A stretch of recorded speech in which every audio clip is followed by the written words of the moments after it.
approving the December 3rd, 2025 minutes. May I have a motion to approve the December 3rd minutes? Commissioner Palmer makes a motion. Thank you, Commissioner. May I have a second motion? Commissioner Hant seconds. Many thanks. Any amendments or discussion? I'll call for a vote. All those in favor, please unmute and say aye. Aye. Aye. Any denials? Any abstentions? All right, we'll move on to our first agenda of today. And it's the first agenda item, and it's the only project on today's agenda that the project committee will vote on, which is the Maryland Department of Transportation, Maryland Port Administration's James Island Restoration. Jamila Sudin will present the project. So I will turn the meeting over to Jamila at this time. Okay, I just want to double check that everyone can see my screen and hear me. Looks good. You look great. All right. Good Cool. to go. Hi, everyone. I'm Jamili. I am a planner with the Critical Area Commission. Today, I will be presenting on the proposed island ecosystem restoration project at James Island. We are joined today by representatives from the Maryland Port Administration, U.S. Army Corps of Engineers, and Maryland Environmental Services as well, and they can answer questions at the end of the presentation. So, backing up, and just a refresher, you may recall that there was a site visit to Poplar Island in September. This site visit served as a hands-on experience to see the island restoration process firsthand. So some of the information in the subsequent slides might be familiar to folks who are able to join in that site visit. I know that we also shared a memo following the site visit. At this site visit, commissioners and commission staff learned about the importance of island restoration within the Chesapeake Bay for the creation or restoration of remote terrestrial and aquatic habitat. This includes wetland restoration and promoting and enhancing conditions that support various habitats and natural resources. It also serves as a long-term management option for dredge materials from the Port of Baltimore and the federal navigation channels. In a continuation of this effort, the Port and the Army Corps are leading a series of dredge material placement projects. This is collectively known as the Mid-Chesapeake Bay Island Ecosystem Restoration Project. We call it Mid-Bay Project for short. This utilizes the dredge material from these federal navigation channels for island restoration of two remote island habitats, Barren Island and James Island. And just to kind of recall back to Barren Island, this did come to the commission in 2022, which was approved. And it is approximately 1 mile west of Upper Hoopers Island in Dorchester County. So again, the James Island project is a joint effort between the Maryland Department of Transportation, Maryland Port Administration, and the U.S. Army Corps of Engineers. And the goals of the Mid-Bay project include restoring and protecting wetland, aquatic, and terrestrial habitat, protecting existing island ecosystems to prevent further loss of habitat, increasing wetland acreage, decreasing local erosion and turbidity, promoting conditions to establish and enhance submerged aquatic vegetation, promoting conditions that support oyster recolonization, and providing dredge material placement capacity for federal navigation channels. And then just on the right of this slide, to provide some background, for dredge material management, there is 136 miles of dredge channels for the Port of Baltimore channel system. And this map shows the dredge material placement in the sites, as well as the 35-foot and 50-foot channel systems that are dredged. Just for orientation, the Mid-Bay projects are the sites that are in orange, a little south of orange, southern orange one. The northern orange one is Poplar Island, which is where we visited in September. So James Island specifically, this is located in the Chesapeake Bay. It's 1 mile northwest of Taylor's Island in Dorchester County. Presently, James Island consists of 3 island remnants, and while these remnants were privately owned, the continued erosion has caused them to erode to the point where they're below mean high water and thus classified as state tidal wetlands. So again, these are the present conditions. The proposed project will restore 2,072 acres of remote island habitat and provide approximately 50 acres of shoreline habitat and provide the capacity to place approximately 95 million cubic yards of clean dredge material from the federal navigation channels. The restoration timeline will take place over 40 years. So the proposed island restoration will be comprised of about 45% upland, and this in the right of the slide, we'll see the uplands in the dark green, and then about 55% in wetland habitat, and this is the light greens down here. There's two shades of light green. So the darker of the light greens indicates the high marsh habitat, which is roughly 50% of those wetlands. And then the lighter green is 50%, and that is the low marsh habitat. Additionally, the various oranges and browns that are in these wetland habitats are the different habitat and wetland features that are proposed. The project also includes the installation of on-site facilities within one of the wetland cells and roadways to operate and maintain the project over the course of the restoration process. Additionally, the project team is evaluating the means for engineering with nature. This will modify the proposed stone perimeter dike along the eastern shore of the wetlands, and the modifications include combinations of tombolo or living shoreline and rock sill or offshore submerged living breakwaters and reefs. So while the main project priority is dredge material placement, the overall purpose is to make the island and surrounding habitats more resilient. As a part of the larger Mid-Bay project, the James Island project will restore eroding remote island habitat and protect it and its adjacent aquatic resources by integrating resilient practices while providing that beneficial use for maintenance of dredge material. The image shows the shoreline of James Island over history, so historical shoreline and present shoreline. The gray line, and it can be slightly hard to see, this was also included in your staff report as an attachment, but the gray line represents the shoreline and what it looked like in the 1800s. The pink line is the shoreline in the 1940s. The green line is the shoreline in the 1990s. And then this orange fill is what the island footprint was in 2004. And then we can see the red fill is the island footprint presently. The proposed island footprint is this light blue-gray. And so we can see that the erosion over time and the proposed restoration. The hydrologic and hydraulic and storm modeling tools were used to account for climate resilience in the project design. James Island restoration includes perimeter dikes at plus 11 feet around the wetlands and plus 20 feet around the uplands once restored. The height of these dikes and the armor stone were selected based on the tools and models for this resilience assessment. The models incorporate considerations for both sea level rise projections for around the end of the century and then coastal storm surge, and this ensures maximum resilience. So the permits and review by other agencies can be found on pages 3 and 4 of the staff report. MDE issued a water quality certification on December 23rd, 2025. And the Board of Public Works approved the tidal wetlands license at their December 17th, 2025 meeting. In accordance with the National Environmental Policy Act, NEPA Act, U.S. Army Corps finalized the chief's report for the Mid-Bay project, as well as an environmental impact statement for it in 2009. As significant time has passed since the original EIS, and as well as like the original pre-construction engineering and site design, the Army Corps did conduct a supplemental environmental impact statement for James Island. However, no additional authorizations were required from the Army Corps for this project.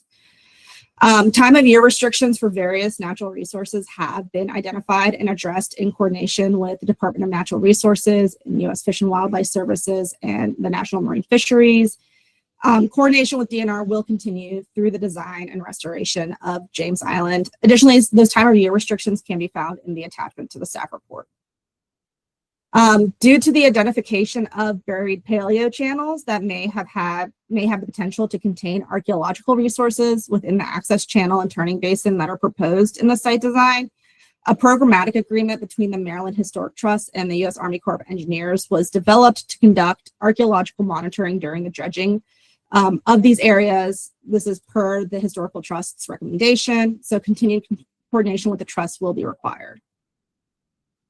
And finally, in accordance with MDE regulations, a public notice was placed in the Star Democrat and the Maryland Register and on MDE's website.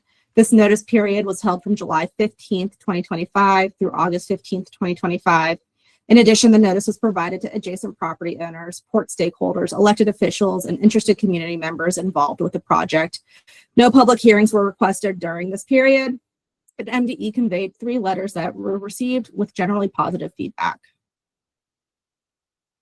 So with that, commission staff are recommending approval of the project with the conditions that the port submit the following to commission staff prior to the start of the construction. So we are requesting that the port submit a copy of the Board of Public Works tidal wetlands license to commission staff. In the staff report, it was stated that it was MDE tidal wetlands license. I just want to make a note that it's actually the Board of Public Works tidal wetlands license. And so with that, I will turn it back to Commissioner Roberson for any questions or discussion.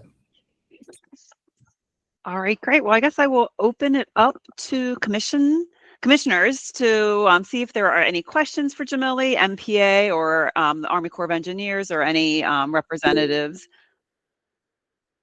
All right, I see Commissioner Roche has his hand up. Yep, just a quick question.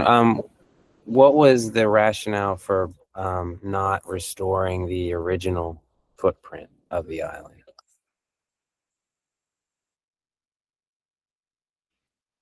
I don't know if the Army Corps would like to address that, because I think that was addressed in the EIS. I'm going to turn that over to Mara Morris with Army Corps. Angie, why don't you- Angie with Army Corps. Yep. Hi, everybody. I'm Angie Sowers. I am our lead planner, and I was the lead planner for feasibility also. So there was a very extensive evaluation done of all the potential islands. And then James and Barron, sorry, let me look this way. James and Barron were selected for further consideration, and a number of alternative designs were identified, configurations. And that was based on an engineering suitability analysis. It was one major factor. So it looked at a number of physical properties of the environment out there, like the composition of the bottom substrates and a number of things. And that delineated those alternative alignments. Another consideration that then was layered into that was the size of the alternatives identified from that analysis and how much dredge material it could provide placement for to meet there were a number of objectives of this project: the habitat, island restoration, dredge material capacity. So all these factors were evaluated and screened through to come to the final alignment. And a piece of this then was the actual Best Buy plan was originally a large island off of Barron. But when we looked at environmental impacts from that and capacity, a dual island approach was designed where we did the large capacity placement at James and more habitat focused efforts at Barron. So through that entire project, that's how the outside boundaries were delineated. And it was not just within that shoreline of the historical island. Angie, maybe you could provide a little context, because I think MDE had a similar question. And when you look at the EIS, the James and Barron was considered a single and complete project. So if you look at the total footprint of those two islands, the footprint does not exceed. Is my understanding correct? It doesn't exceed the if you look at the total of Barron and James, the footprint doesn't exceed the historic. And I think I don't know if that's what Commissioner Roche was maybe the intent of the question. So I can elaborate. I can elaborate on that a bit. So when we went back and reevaluated, because if we were to do the large island at Barron, it was going to have more extensive environmental impacts. The existing conditions report showed a bit more of a diverse benthic habitat there. There was more at the time waterman activity, commercial activity in the waters. So we reevaluated James and Barron together, and the historical size of Barron and the historical size of James is what was matched by that current James Island configuration. And by doing that and putting that larger site project at James, we were able to still get the habitat benefits at Barron by protecting what's left there and all the SAV beds behind it. You know, there was consensus that if Barron were to be allowed to erode away, the expansive submerged aquatic vegetation habitat behind Barron would also be degraded and likely lost over time. So we wanted to make sure we maintained that value, and then shifting that large island to James avoided more of the negative consequences of putting a large island off of Barron. So yes, the sum of those two historic islands is what is matched by the current configuration of James.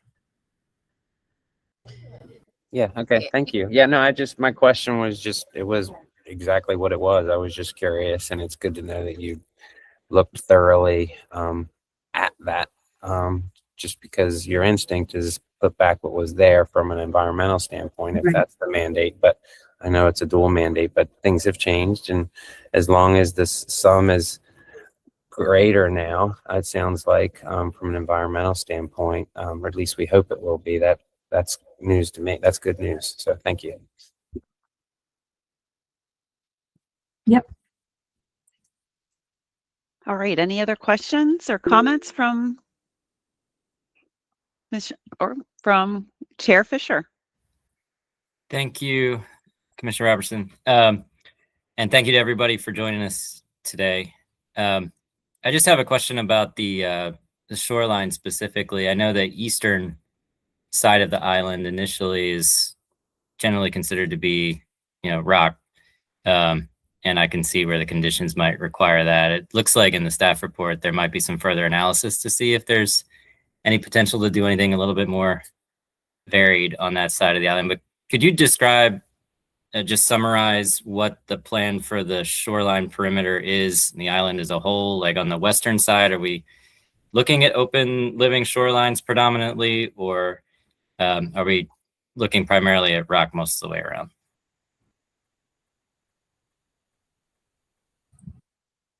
Yes, I'm sorry, I think I have my eastern and western sides confused. Yep. No, I can address that. So thinking about the island, the western, the north, the south, that's all very exposed. That will look a lot like, or essentially look like, what's at Poplar. On the eastern side of the wetlands, so about 3/4 or 2/3 the way up where the wetlands start. Yeah, so where that pink line is in the visual. From there down south, we are looking at other options than what we call the standard perimeter dike. And we are considering, so we worked with the resource agencies on ideas and approaches here. And what we're doing some modeling on are a living shoreline with a lowered sill, a lowered sill with tombolo, like offshore breakwaters, a lowered sill within a submerged reef off the shoreline, and then reef structures that wouldn't change necessarily the standard perimeter dike, but would provide habitat value. And I want to be clear that any option is still going to have armoring in it. The island has eroded over time, so it's very open, exposed environment. So providing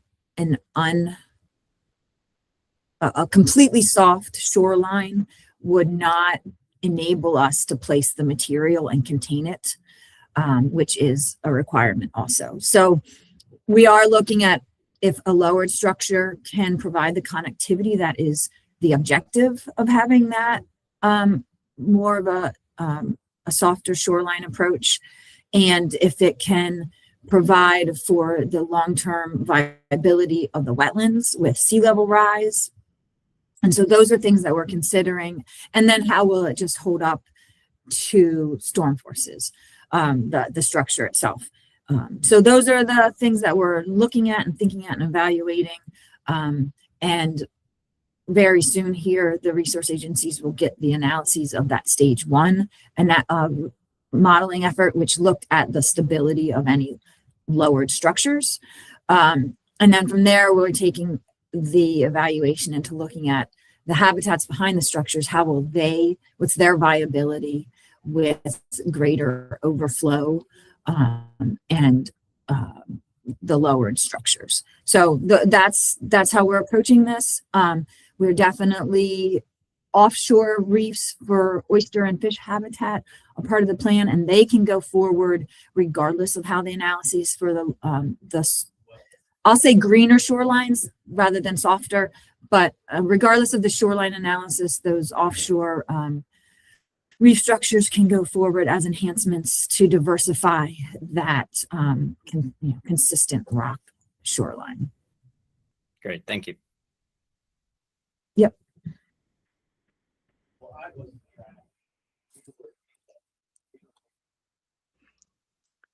All right, any other questions or comments before we move forward?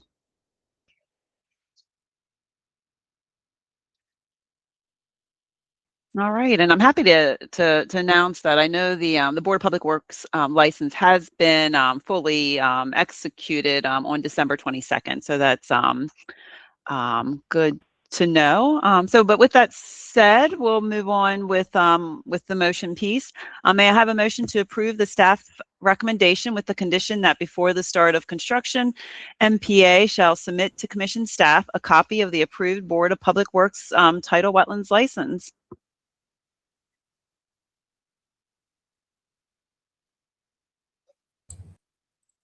Commissioner Palmer will make a motion. Thank you, Commissioner Palmer. May I have a second motion to approve with the condition? Commissioner I'll Goss. second. Okay, Commissioner Goss. And then all those in, I'm sorry, any discussion on the motion?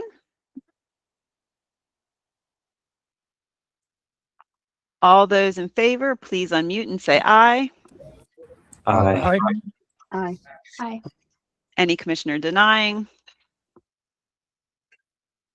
And finally, any commissioner abstaining? All right, well, that then wraps up agenda item number 1. Thank you, everyone. Thanks, Tammy. Thanks, Jamili. We will work to get, I'll work to get over the tidal wetlands license today.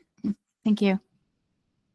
All right, well, perfect. Then we'll move on to the next agenda item, which will be presented as informational only, and there will be no vote on this project today. Annie Sakarik will be presenting on the Washington Suburban Sanitary Commission Anacostia Depot reconfiguration. At the completion of the presentation, there will be an opportunity for commissioners to discuss and provide initial thoughts and comments. Great, thank you so much, Committee Chair Robertson. Yes, so as you mentioned, I'm Annie Sakarik, and I'm presenting this project for information only. So no action will be taken today. Washington Suburban Sanitary Commission, or WSSC, is proposing a reconfiguration project at their Anacostia Depot location in Prince George's County and would like to get the committee's feedback prior to submitting the project for official review.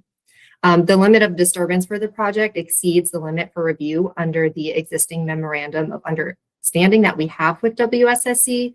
And in addition, there may be some non-water dependent buffer impacts, which is why this project is going to be required to come to the commission for review and approval. And we do have representatives from WSSC on the call to provide some additional information and help answer questions. So thank you all for your time today. So before we get into it, here are some potential questions to keep in mind as we run through the presentation today. So for example, does the committee have any recommendations for potential design alternatives given the flood risk for the project and its location within the 100-year floodplain. Are there any mitigation options that you would suggest to offset any buffer impacts and tree clearing? And would you like to hear more from WSSC about the proposed stormwater management for the site? So to provide some quick context, the project is located along the Anacostia River in Hyattsville in Prince George's County. This is an aerial of the existing conditions. And here are the two subject properties. We have the north site and the south site. Both properties are located entirely within the intensely developed area, or IDA. And I do want to point out that there is a tributary stream that runs to the north of the south site and then through a culvert over to the north site. WSSC is still in the process of delineating that buffer from that stream to see how much of the proposed development may be located within the buffer. And it's possible that the project will need conditional approval from the commission if non-water dependent impacts are proposed within the buffer portion of the property. So here I've zoomed in on the north site specifically. And this is the approximate area to be demolished. So everything within that red polygon is proposed to be removed, which includes the existing structures, parking areas, driveways, and vegetation, including 34 trees. This is the site plan for the north site that was attached to the memo, but the orientation is shifted over to the left. So the orange here is the proposed configuration of impervious surface. So that includes new parking and driveway areas, a new 50,000 square foot administration building, as well as a truck storage building. And the green represents the approximate configuration of the proposed vegetated areas, which will include 50 new trees. And it's not shown on this plan, but a green roof is proposed on the new administration building. So that will contribute to the stormwater management for the site. And then here I just kind of tried to overlay the extent of proposed development over the aerial of existing conditions. So the darker orange areas are the proposed structures. So that's the administration building and the truck storage. And then the lighter area, the lighter orange is more of the like parking and driveway areas. And I did not include the proposed vegetated areas on this plan. And then switching down to the south site, this is a zoom in aerial of the south site. And here are the demolition areas. Again, it includes the removal of existing structures, parking areas, driveways, and vegetation, although no trees are proposed to be removed from this site. And again, this is the site plan that was attached to the memo, which has been shifted again to the left. The orange is the proposed configuration of impervious surface, including new parking and driveway areas, a new outdoor training area, and a storage shed. The green represents the approximate configuration, again, of vegetated areas. So I tried to, again, overlay the proposed development over the aerial of existing conditions, and you'll notice that the two structures on that northern portion of the property are proposed to be removed and replaced with parking areas. The use for those buildings will be incorporated into the new administration building on the north site. And you'll see in a couple of slides that this is a rather vulnerable area in the floodplain. So they are moving those uses out to a less vulnerable area in the north site. And then in terms of the climate resiliency analysis, here's a screenshot of the storm surge layer from Coastal Atlas. And this indicates that portions of the project are vulnerable to storm surge from category 3 and 4 hurricanes. And then here's a screenshot of the floodplain layer from the MDOT Climate Change Vulnerability Viewer. And the darker green represents the 100-year floodplain, and the lighter green is the 500-year floodplain. And so with that, I'm going to now just turn it over to Committee Chair Robertson for questions and discussion. And again, I just wanted to reiterate that we do have representatives on the call for the project and from WSSC to provide additional information if that's necessary and help answer questions. But thank you again for your time.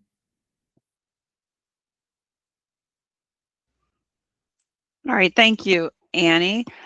I guess maybe we can start with, maybe the last question that's up on the screen is maybe if the if WSSC could provide some more information regarding kind of the stormwater management. That might be a good starting point, because I think that's probably a question that a lot of us have.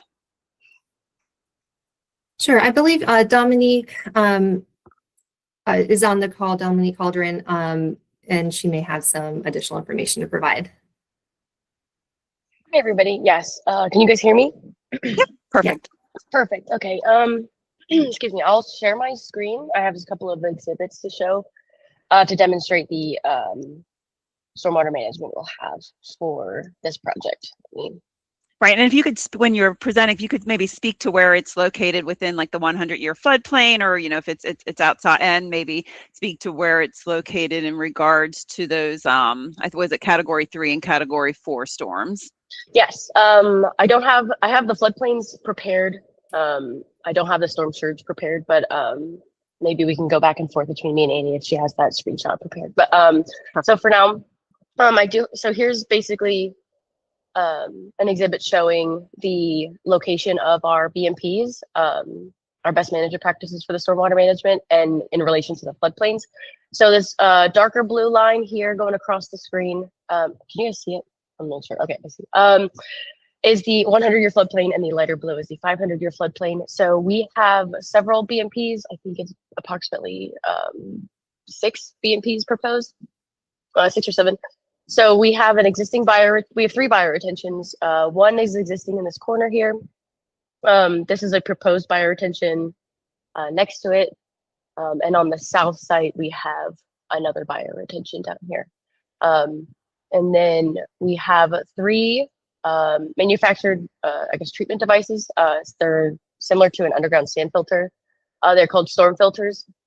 We have 3 of them, one here, and then one on the southern side of the site over here.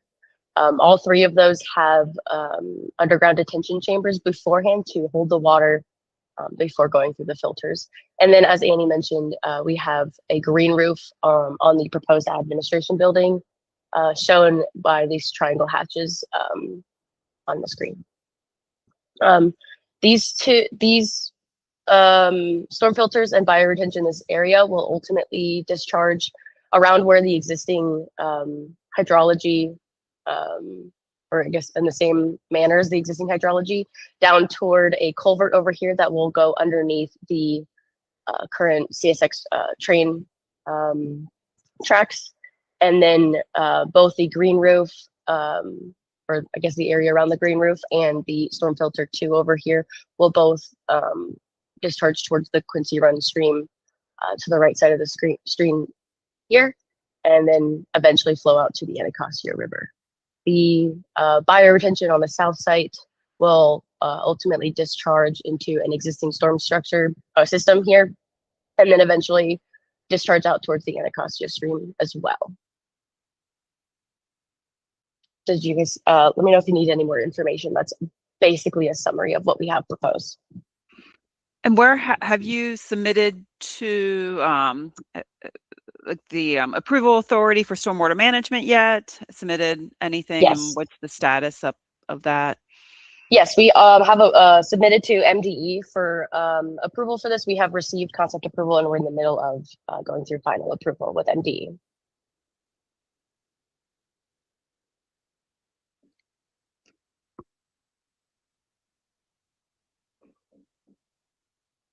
All right, any questions or comments?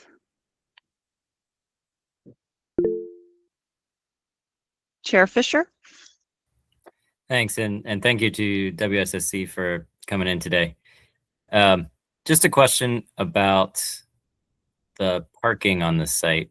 It looks like there's a lot of it, and maybe it's all necessary. But since we're in the floodplain, I thought I'd ask how you all are looking at parking requirements, whether there's been any programmatic efforts to reduce the need for parking, like mass transit availability, other things like that.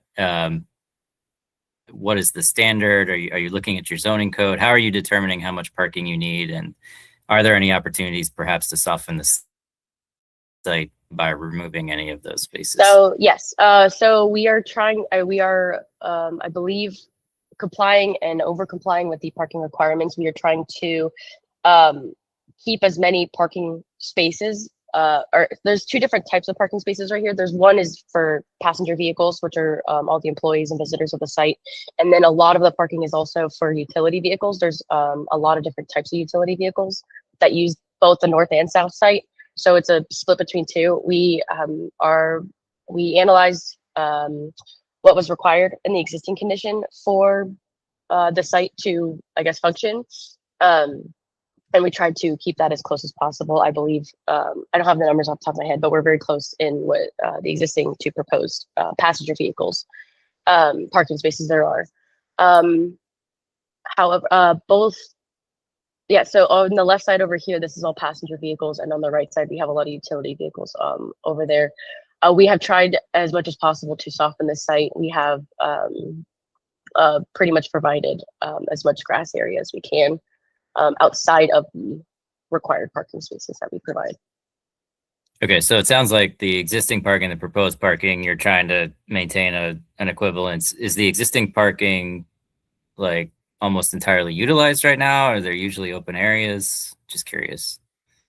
I don't think I have the exact numbers on that, but I think it's mostly utilized. I think most of the I think the passenger vehicles for all of the office spaces are mostly used, but then I think it varies with the utility vehicles.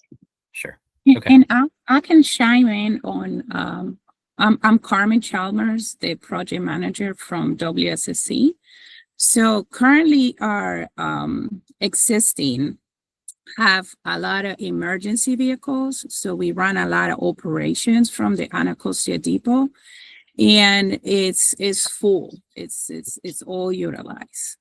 The reason of doing the new admin building in the north side was to avoid having our employees and some of our vehicles to pass through the railroad tracks, because there was a hassle to try to wait, and some of their cars were getting damaged just to going by the railroad tracks every day. And there's like a trash station right there next to it. So it was a lot of debris.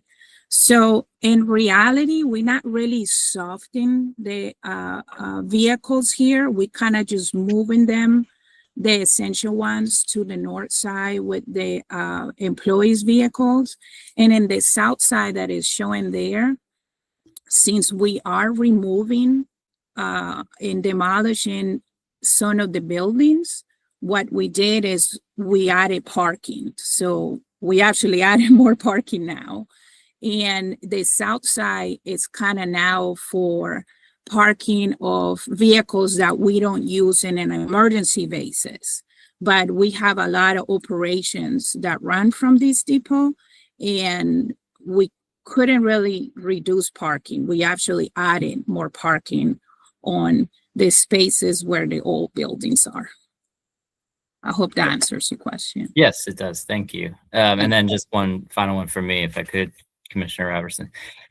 Was there any consideration given to making at least the passenger area a pervious paver type situation? I imagine that's a non-starter for the heavier trucks, but for the passenger vehicles, was that a consideration at any point?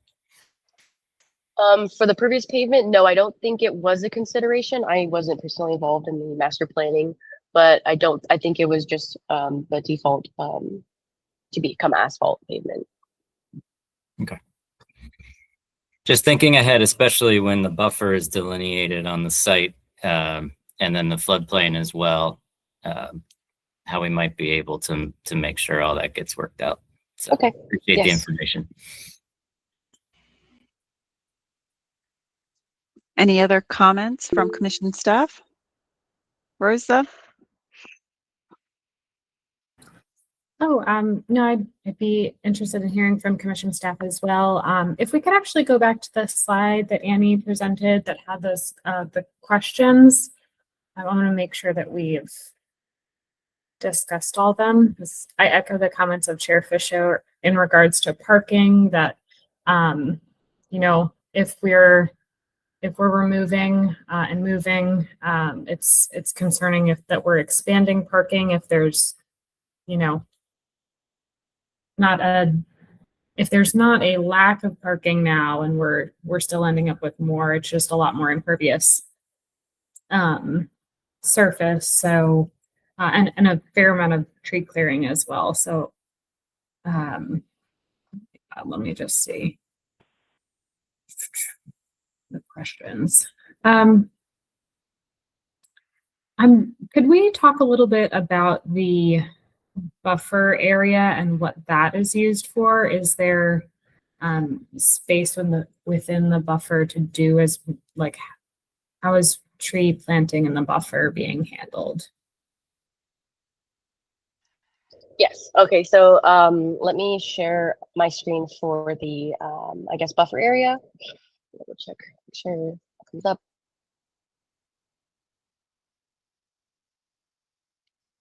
Yes. Okay. So to summarize, I guess the activity in the buffer for this project, this exhibit shows that. So we have basically, we're just going to be demolishing existing impervious area and repaving it as concrete pavement. We have some stormwater. The green line here is the approximate buffer delineation. And within this green area, we have a proposed jet truck building. This is basically to store utility vehicles that are prone to issues when freezing occurs. And then we also have some stormwater structure within this buffer that now falls into the stream. And this is on the north site. Let me open the south side exhibit. And then same down here, the green area, or the green line delineates the buffer area. To the left is the buffer area, and basically the scope of work within that is that we're demolishing the two buildings and appurtenances that are associated with the buildings, and then turning it into parking lot spaces. So in terms of tree clearing, we are, I think, removing a total of 34 trees on the north site, and then I think replacing with more than 34 trees on the, I'm not sure the exact number, but I know we're replacing with more than 34 trees on the north site. On the south site, we're not clearing at all within the buffer, or not any trees on the south site, but we are planting several trees on the south site. A couple you can see on the parking islands within the buffer area.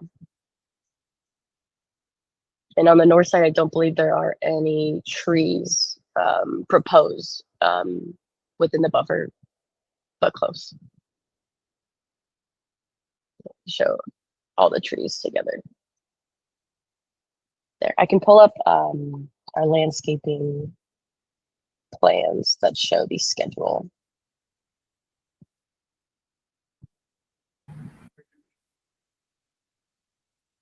So here's our landscaping plan showing more, I guess, the trees. I think the schedules are on each page down here. Here's a summary of the schedule we have, where I don't know if I know where the tree clearing plan is, but I know that we are proposing 18 native trees and 13 non-native trees on the site. Okay. I do notice a few of those are that, if I was reading that correctly, and we've got bamboo going. I don't think that's generally recommended in the state of Maryland because it's highly invasive. Unless, yeah, this is a Gulf Stream one, so that doesn't look native, and it definitely doesn't look like it should be in the buffer area. Okay. But viburnum, and there are some native ones in here. I think particularly in the buffer, our commission, we really value native plants as much as possible, particularly in the buffer. Not only do they, require significantly less maintenance because they're meant to be there, right? So it's helpful from a maintenance standpoint. It's helpful from a habitat standpoint, and it just generally aligns with the core mission of the critical area. Our mission here. So that's just a couple of comments from me. I see. Okay. Yeah. I understand. We'll take that into consideration moving forward. Thank you. Thanks.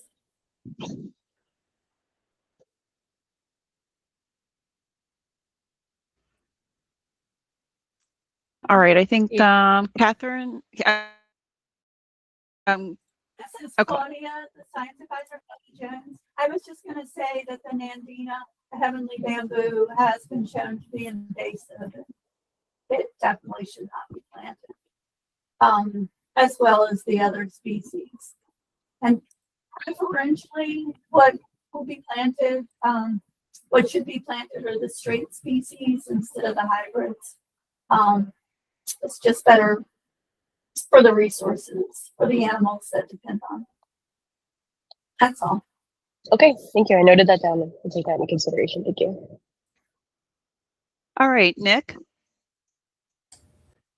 Yes, thank you. I just had another stormwater question, and again, I'm far from an expert in stormwater, but and there's like potentially the sand filters, underground filters, are located in the floodplain. Do you have any knowledge on how they function if a site is flooded in terms of efficiencies, maybe compared to other BMPs, or are there any sort of mechanisms like backflow preventers or anything they can put in to help deal with flooding for those types of practices? So, yes, so well, in the inlets, let me see. That's a great question. So in terms of flooding, the storm filters will, let me think. So a lot of these, this is Ahmad, I work with Okay, Dominique on these. A lot of these have bypasses kind of built into them. So in the event of, you know, and they're required to have these bypasses, not just, you know, programmatically like with the pipes, but within kind of the control structures themselves, they have bypasses. So there's multiple kind of points by which when there is flooding, they need to be designed kind of on multiple factors of safety to make sure that, you know, for the case that you're describing for exactly.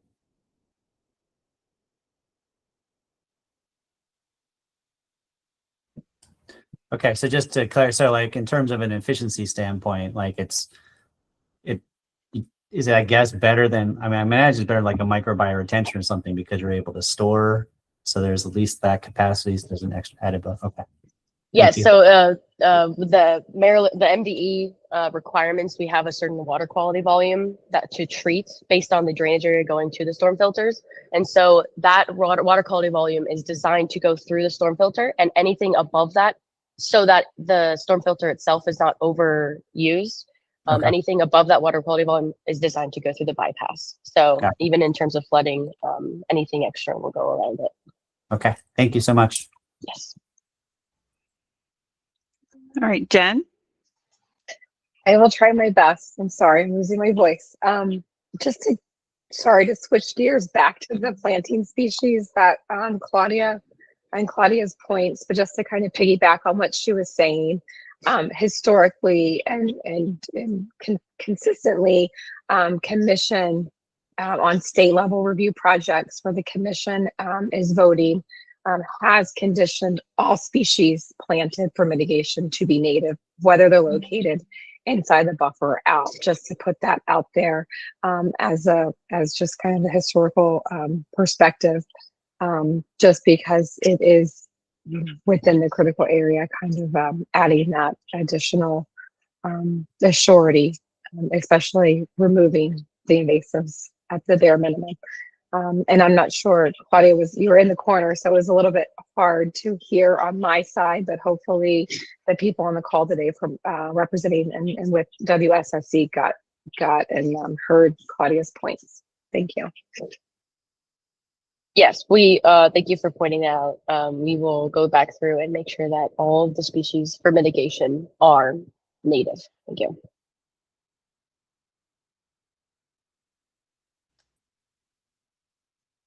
All right, any other comments before we kind of close this agenda item? Or not? All right, I guess in conclusion, just to kind of summarize the comments that were provided today, recommendation looking at the parking on site, specifically, you know, looking at can the impervious surface be softened, confirm kind of your parking needs to really justify the amount of impervious surface that you're proposing. there was a comment related to considering kind of looking at the passenger vehicle piece of the parking lot, and considering pervious pavement as opposed to impervious. And then reevaluating, looking back at your planting plan. There's some non-native species that are presented. Recommend looking at native plant species for the entire planting plan, but then specifically for mitigation, that only native species should be part of that planting. Anything else that maybe I missed that we wanted to summarize? If not, we'll close this agenda item and then move on to the final agenda item of today. Thank you guys so much for your suggestions. Thank you. All right, Thank you very much. I appreciate it. Yeah, it always coming in early in the process always makes for a smoother process on the tail end. So yes, thank you for taking the time to present today. Thank you. Yes, perfect. All right, great. Then the final project that will be presented, which will also be for informational only. And again, there'll be no vote on this project today. Michael Macon will be presenting on St. Mary's County Elms Beach Park development improvements. At the completion of the presentation, there'll be an opportunity for commissioners to discuss and provide initial thoughts and comments. All right, turn it over to you, Michael. All right, thank you. Yeah, so I'll be presenting on a project from St. Mary's County's Department of Recreation and Parks. The project is in regards to adding formalized parking and park amenities at Elms Beach Park. This project is designed to increase public access to the bay, reduce nuisance parking along the entrance road, and to ensure public safety for park attendees. Christina Bishop from St. Mary's County and project engineers are in attendance today to answer additional questions that the committee may have. So as a requirement of their lease with Maryland DNR, St. Mary's Department of Recreation and Parks is proposing to redevelop the park with formalized parking and park amenities. This project will require conditional approval by the Critical Area Commission for impacts to the buffer.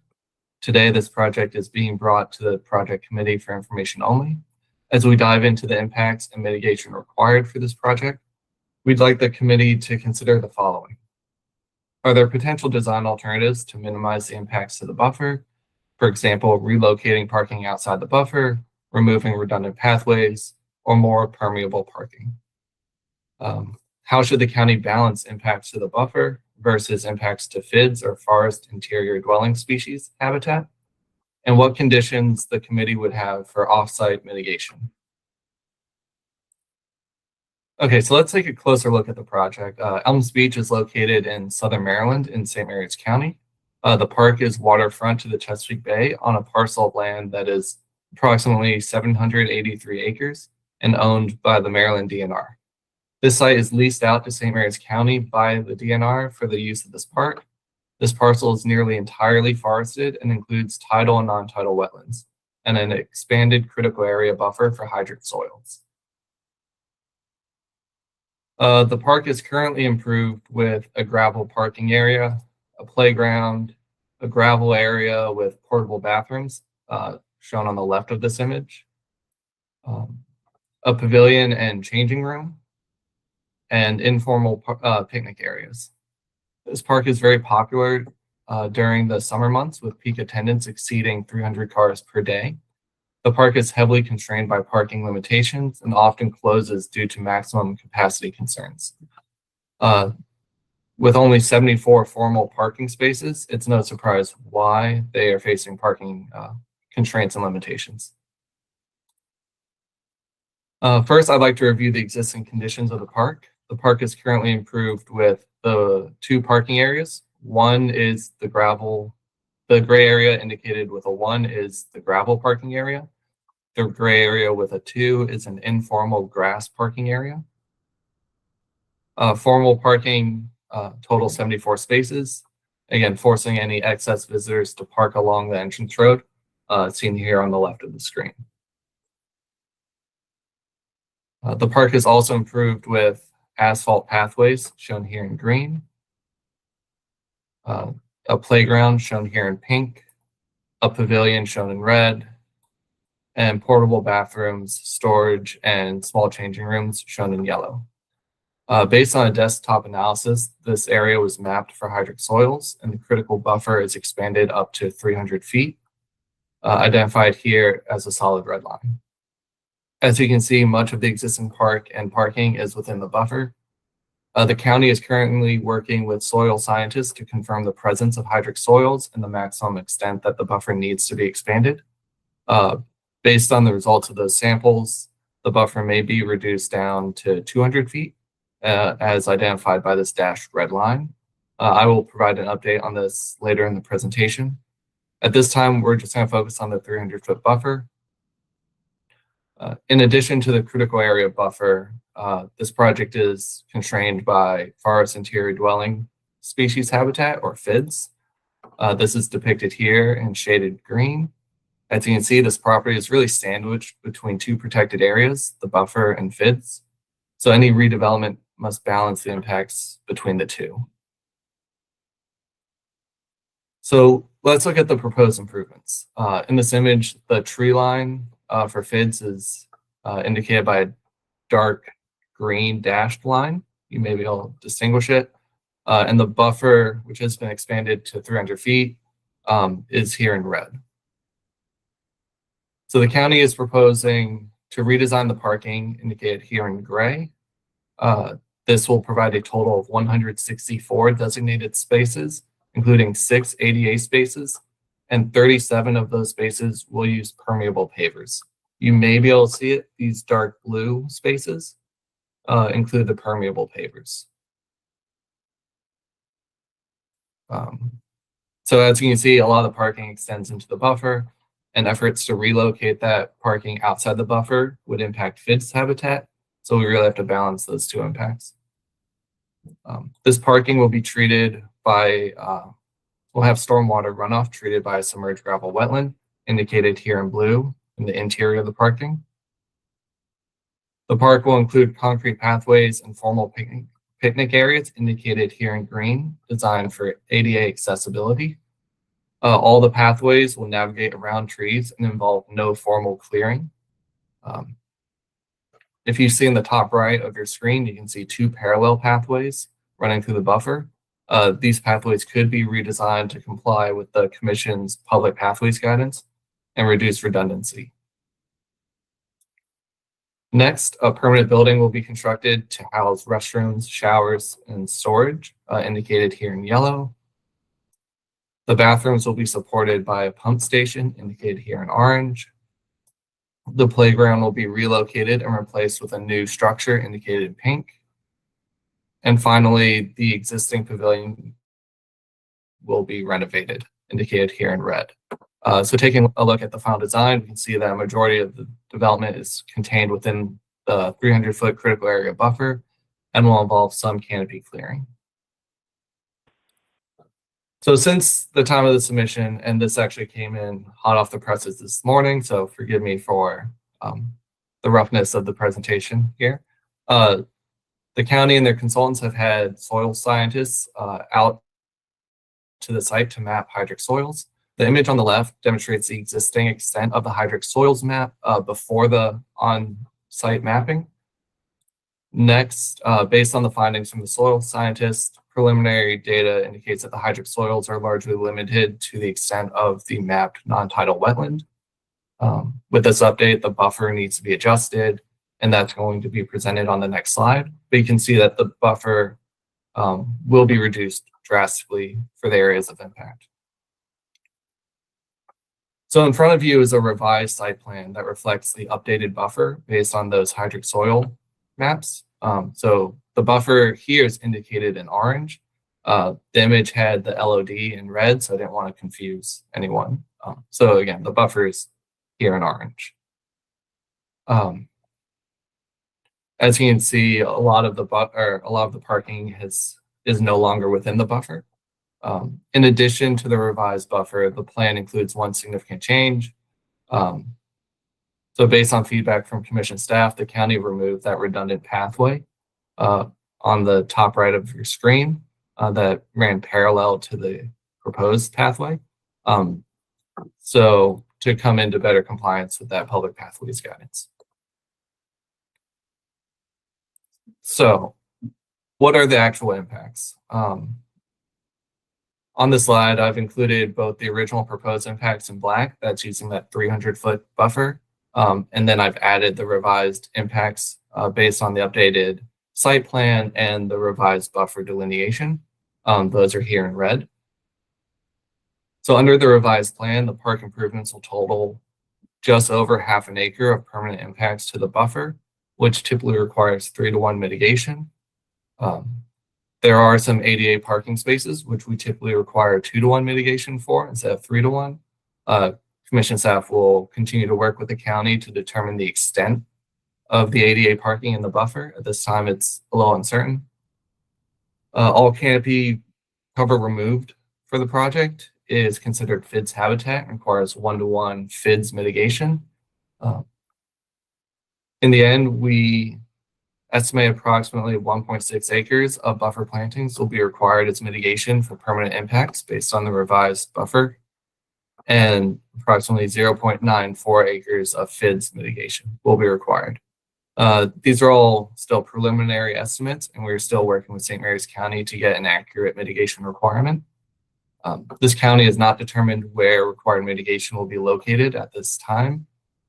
As the site is fully forested, the county will need to identify some off-site locations for mitigation to occur.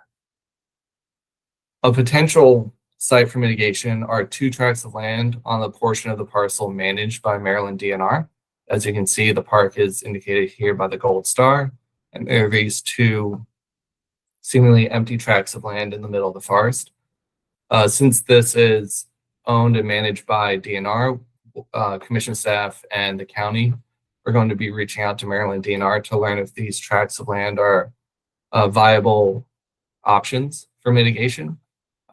If they are, this would satisfy both the FIDS mitigation and their buffer mitigation requirements.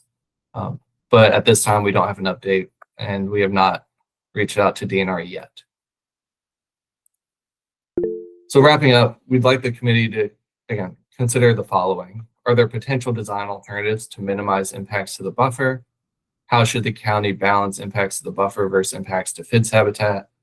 What conditions the committee would have for any offsite mitigation if those tracts of land aren't viable options? And before I turn it over to the committee chair Robertson for discussion, I'd really like to thank the county and consultants from LSR for being here on the call today to help answer questions. So now I'll hand it back to Chair Robertson. All right, thank you. So we'll take this opportunity now for commissioners to ask any questions or provide any comments. So I guess we'll start with Commissioner Hance. Yeah, thank you. I love Elms Beach, for the record. Is a wonderful place to take your kids, wade out, do a little bit of swimming.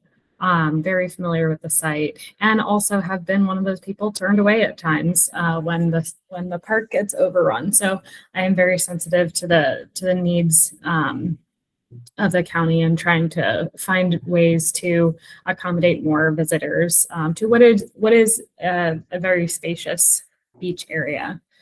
That being said, I am also concerned and interested in parking relocation outside the buffer. It looks like this design as it stands would actually entirely remove the beautiful playground that is really not in need of replacement, but for the fact that parking would go in that area instead. I think if we can move parking outside the buffer, we could maintain intact the current, playground structure. And as that is made with significant amounts of tire infill, this is a synthetic material that could be potentially a serious contaminant in the critical areas. So I think it's something that if it goes forward, there should be considerations and conditions made around the correct disposal of this highly pervasive material that breaks down and is not good for FIDS, not good for anyone. So I think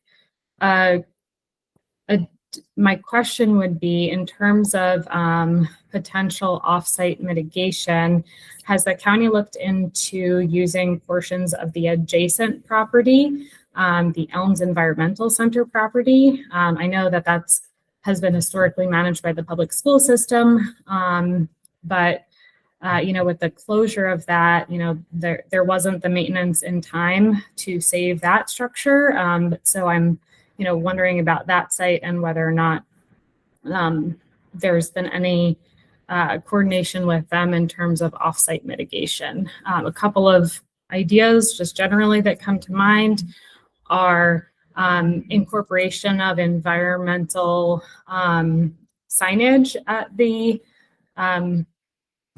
reconfigured park, explaining the critical area, explaining the buffer, explaining the value of the wetlands. Because even though this site, I saw in the staff report that the site isn't on paper part of the coastal, is it in the resilience category? The parking isn't, but there is erosion. High tide very much reduces the amount of beach on the beach. And so I think that there will be impacts over time due to sea level rise, right? A beach becomes less of a beach, and then there are less people that go there, so just lots of different considerations I'm thinking about, but particularly asking about looking at offsite mitigation at the Elms environmental property. Yeah, if there's anyone from the county. I'm happy to take that, Michael. Couple comments. One, with regards to the playground, unfortunately, although it doesn't really look like it, that playground is well over its lifespan, and we've actually had to start removing components because we don't want to spend money replacing it when we know that the playground's going to have to move. So regardless, that playground will be taken down, and of course we'll take all considerations to do it environmentally in the correct way. As to the Elms educational side, Recreation and Parks has taken over the management of that side of the park, and are currently working with DNR to come up with a plan on how that parcel is going to be managed, and what's going to happen on that side. So looking at mitigation on that side, just it's not the time to do that when we're not sure exactly what DNR is going to have us do on that side of the property. There is considerable erosion on that side. The goal is for it to remain an environmental education area.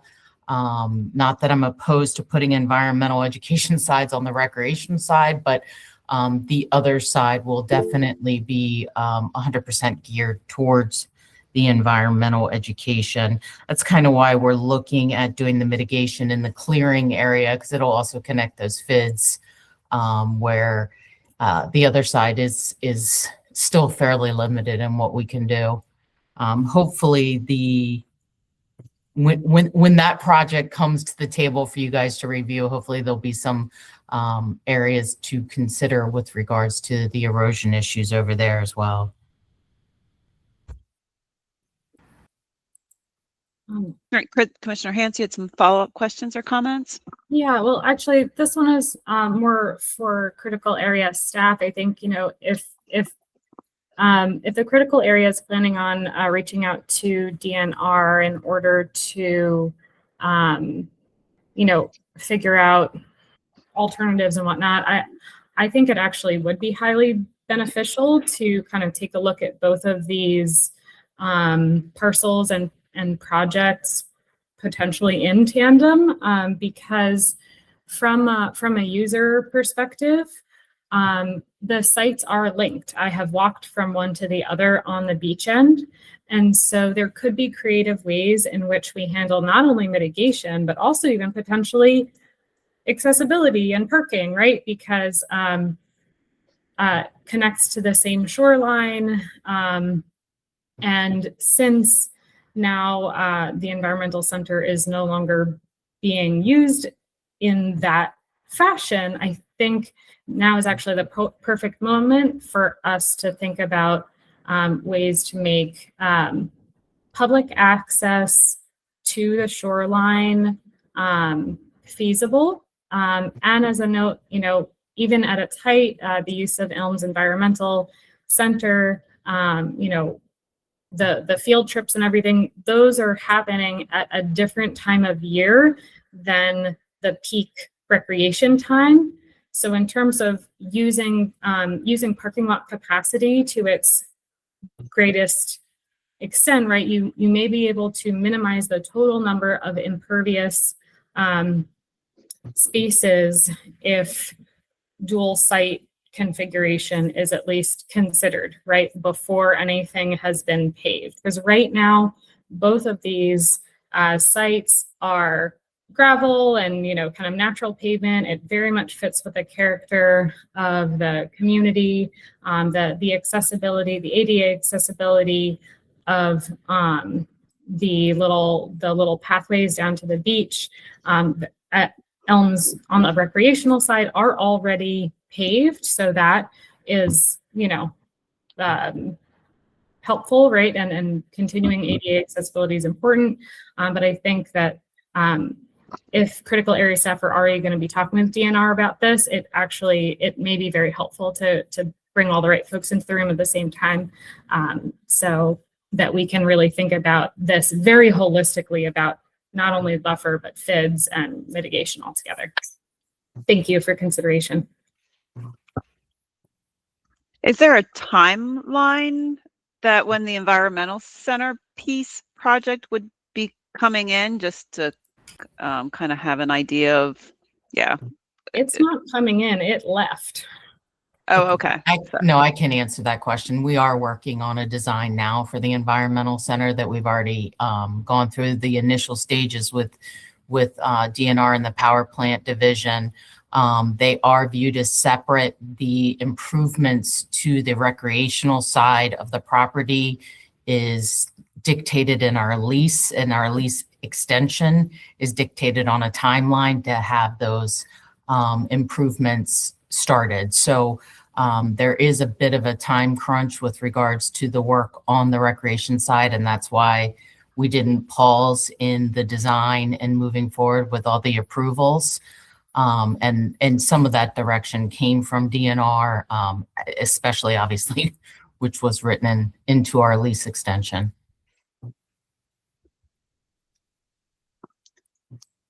All right, thank you. Any other comments? I do have a question related to the pavers that were identified. Can you, I guess, give some perspective on like the number of pavers related to the parking numbers? So the number that'll be pavers versus non-pavers, and how the location was, your thought process in identifying those locations. I'll turn that over to LSR. Great. Wayne? Well, good morning. It is still morning, isn't it? Once again, thank you for your time to review this plan. We are definitely going to take all of your comments into consideration.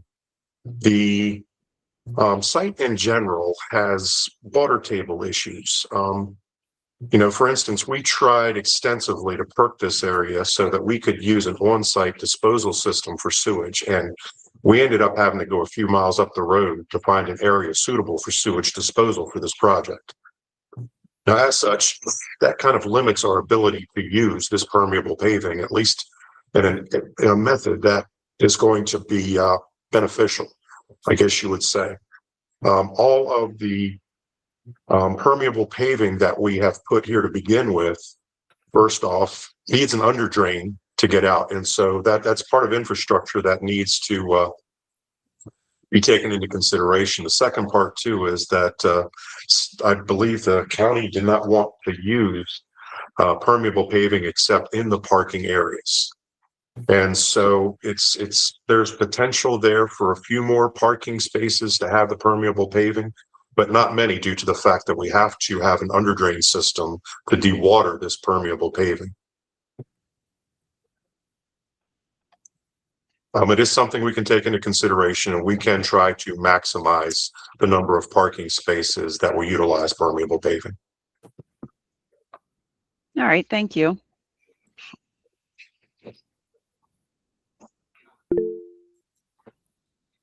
Chair Fisher? Thank you, Commissioner Robertson. And thank you to the county for coming in. I know you all have been in for a series of these parks, and it's great to see the county working hard to expand and maintain public access. I know these sites are challenging, and we appreciate you working with us on the different considerations. I have a couple questions. Hopefully they'll be quick hits. One is the parking is increasing. It sounds like the total attendance might not be increasing. Are you planning on closing off the park when the official parking is full? Or will we continue to have an overflow situation? No, once the spots are full, it would be closed until spots are available, just like we do now. This is to avoid them being able to park up that whole entryway. It causes quite the problem for safety concerns. So no, once those spots are filled, it would be closed and no cars would be allowed to be in until additional spots open up. Okay, appreciate that. Question about the wastewater situation. So we're going from porta pots to a pump station. There was reference to disposal a few miles up the road. Could someone describe exactly? I'd assume that you were pumping to a public system, but it sounds like this might be a standalone. Could someone describe the wastewater in more detail? There is no available public sewer system in the area that's reasonably close enough to tie into.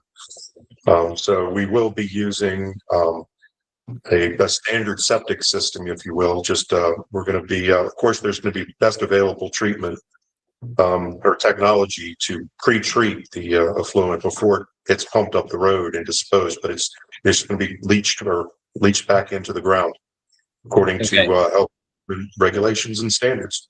And where is the disposal site?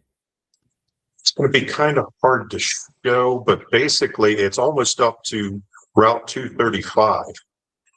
So I don't know if we have access or. That's okay. I think I'm primarily interested in its proximity to tidal water and its location outside the critical area. We are outside the critical area totally with this disposal. Okay. Thank you. And then my last question, and this is going to expose my ignorance of soil science. So it sounds like the soils in the area of the parking lot are not hydric, but they are too wet or close to the water table for permeable pavements. Is that a common thing that we see? Am I stating that correctly? It sounds like they're too wet for what we need done, but not wet enough for environmental protection. That would be close to an accurate assessment. One of the restrictions to permeable pavement is they don't like it in areas that don't infiltrate well, and these soils do not infiltrate well. And as such, like I said before, they need an under drain. They need a way for the water to get out there. The water to sit in these under drains perpetually is going to create an issue. Not only maintenance, but it is just going to, over time, prematurely erode the parking spaces. Okay. Appreciate it. You're welcome. All right, does that wrap up comments, questions? Give it a second or two before wrapping things up. All right, not seeing any hands. We'll just do a quick summary of kind of the comments that were mentioned today related to parking. Just consider parking relocation outside the buffer, maximizing the number of pavers that can be installed when the playground, just taking into consideration proper disposal to eliminate or minimize contamination. When looking at mitigation, consider incorporating signage at the park related to the critical area, FIDS, and mitigation. And then also noting that there is the environmental center, that dual site consideration, if feasible, practical, or possible, as you're working through this current project plan. Anything else that was missed? Or I guess, Christy, did you want to? Yeah, I just had a general question. When we were on site last week, a conversation that was going back and forth, and Michael kind of alluded to it in the beginning of the presentation, is the balance, and actually on this page too, the second bullet, the balance between the buffer and the FIDS. And it's not necessarily regarding Elms Beach versus, I've got a couple other projects you guys are going to be seeing as well. And from a design standpoint, when we're stuck between the two and something's going to be impacted, which way should we go first? I mean, this way, obviously, we went towards the buffer. You're going to have obviously a negative impact either way, but does the commission have any guidance on which you would prefer to start with? Does that make sense? Commission staff. I would say I'll add a comment here, but our science advisor can also chime in. But I don't think that there's a clear-cut answer to that question. I think it's really going to be site-specific, and it might depend on the quality of the FIDS habitat, quality of the buffer. So I think there's a lot of varying pieces to it. So I don't know if there's a cut and dry. Like, I don't think it's always go buffer first, not FIDS. I think it's really going to be a site-specific thing, unfortunately. But again, Claudia might be able to add more.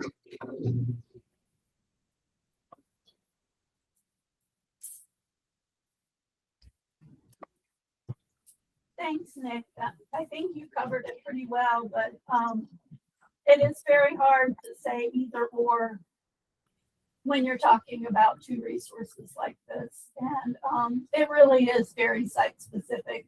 I know there have been situations where moving a project, a house in this case, out of the buffer would have put the house way into the interior of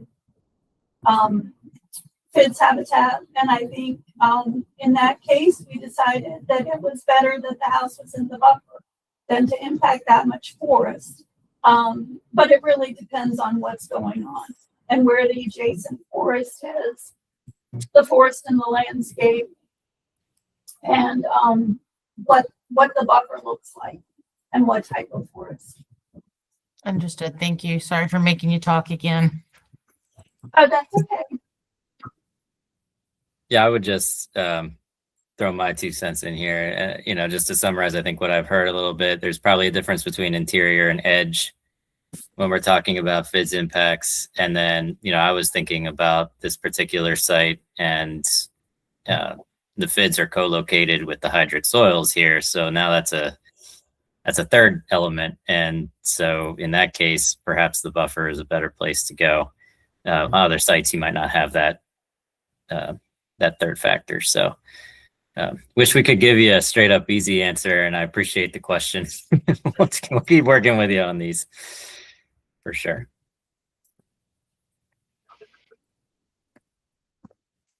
All right, any other final comments, questions before we conclude?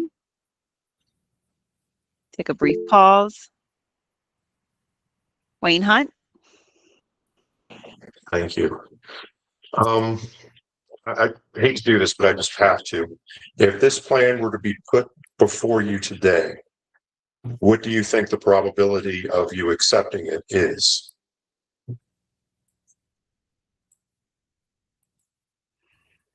That's a fun question, Mr. Hunt. I don't think the committee is prepared to give you a thumbs up or a thumbs down. I think we need to look at the sum total of any changes that come out of the discussion today. I think for my part, and I'm not officially part of the committee, I'll be voting on this in full commission, of course. You know, I would like as much of this infrastructure to be soft as possible.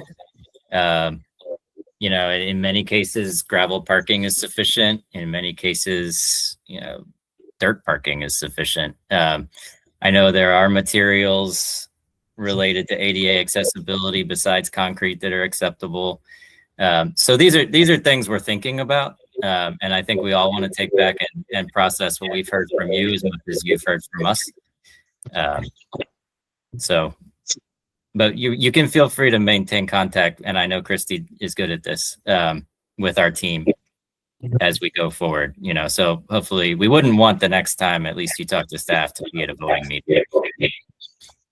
I understand that. I'm just looking to minimize revisions to the plan. I'm just trying to get as many, as close to something approvable up front as I can. Yep. Is what I'm trying to do. Yep. And that's the reason I asked that question. No, I think it's a fair question.